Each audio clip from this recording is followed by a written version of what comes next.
첫 번째 경기 스파르타 로테르담 대 고어헤드 분석 시작해보겠습니다. 스파르타 로테르담은 예상을 깨고 리그에서 하위권에 머물러 있다. 시즌 종료 후 있을 유럽 대항전 출전을 위한 플레이오프 진출이 가능한 팀이라는 평가가 있었는데 전혀 순위를 끌어올리지 못하고 있다. 그래도 지난 주말 원정 경기에서 난적 네이메언 상대로 승점을 따내며 반등의 신호탄을 쏘아 올렸다.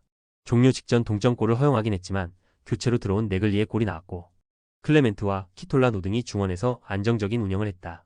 고어헤드는 리그에서 7위를 달리며 이번 시즌 선전 중이다. 홈에서 중하위권 팀 상대로 승점 3점 경기를 잘했고 원정에서는 수비 위주로 경기를 운영했다. 지난 주말 경기에서는 2위였던 위트 상대로 전반 초반 잃은 퇴장에도 불구하고 2골차 리드를 잡는 등 인상적인 경기를 했다. 그러나 린토스크와 노버 등이 풀타임을 소화하며 체력적으로 다소 힘든 상태로 경기에 나서야 한다. 스파르타의 승리를 본다. 주말 리그 일정이 있긴 하지만 최근 승리에 대한 갈증이 크기에 홈에서 기회를 놓치지 않으려 할 것이다. 키톨라노와 클레멘트의 수비 지원 아래 페르스 에런이 공격 상황을 진두지휘할 것이고 라우리센이 특유의 안정감 있는 마무리를 할 스파르타 로테르담이 승리할 것이다.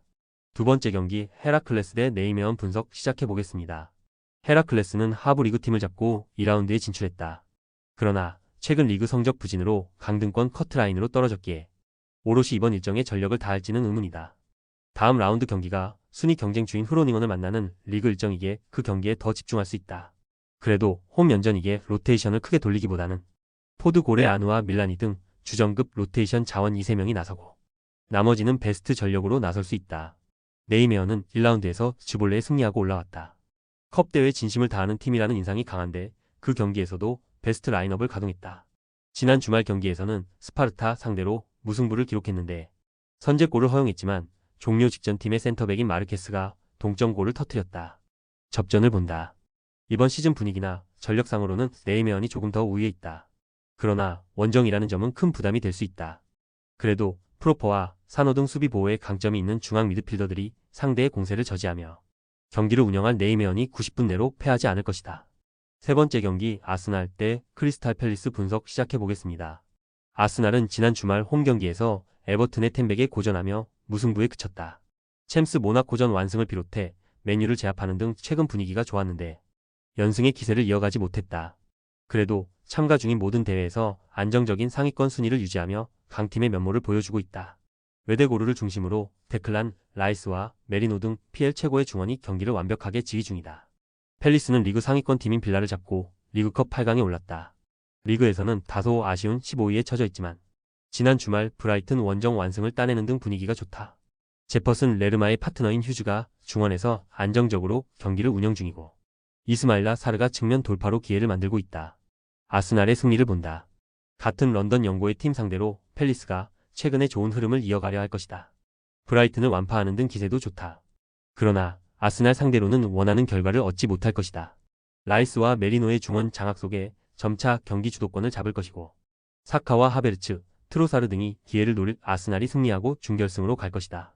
네 번째 경기 뉴캐슬 대 브렌트포드 분석 시작해보겠습니다. 뉴캐슬은 리그 2위인 첼시를 잡고 리그컵 8강에 올라왔다.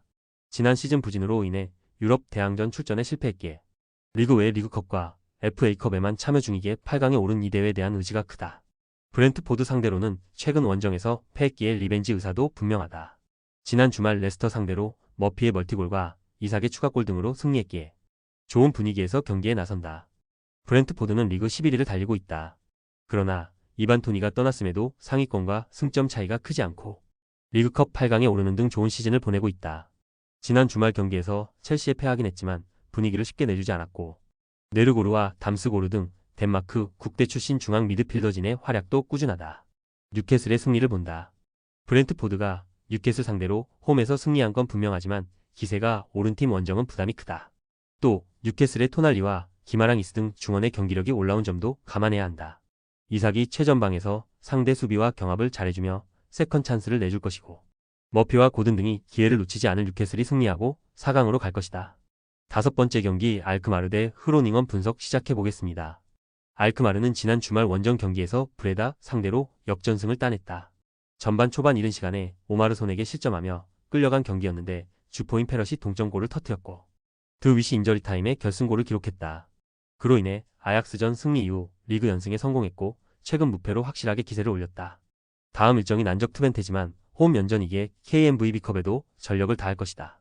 흐로닝어는 2라운드부터 우승 후보 중 한 팀을 상대해야 한다. 홈이었다면 그나마 해볼만 했겠지만 원정 일정은 큰 부담이다. 차라리 주말에 준비된 헤라클레스전에 집중하며 이 경기는 확실한 수비 위주로 나설 수 있다. 반 버겐과 스크레더스 등이 벤치에 대기하고 윌리엄슨과 맨데스 등이 먼저 피치를 밟을 것이다. 알크마르의 승리를 본다. 흐로닝언도 컵 대회에서 무작정 로테이션을 가동하진 않을 것이다. 그러나 원정에서 기세가 좋은 상위권 팀 상대로 선택과 집중을 할 수도 있다. 이제 막 시작한 컵 대회 일정이라는 점도 감안해야 한다. 페럿이 최전방에서 공격의 중심을 잡아줄 수 있고 쿠프 마이너스와 미나스가 뒤를 지원할 알크마르가 승리할 것이다. 조합은 아래 고정 댓글 링크로 편하게 말 걸어주시면 조건 없으며 스포츠를 좋아하시는 분들이라면 모두 환영합니다. 스포츠 당첨 어렵지만 그건 어떻게 하냐의 차이입니다. 두 눈으로 어떤 차이인지 직접 확인하시고 우리 모두 같이 승리합시다.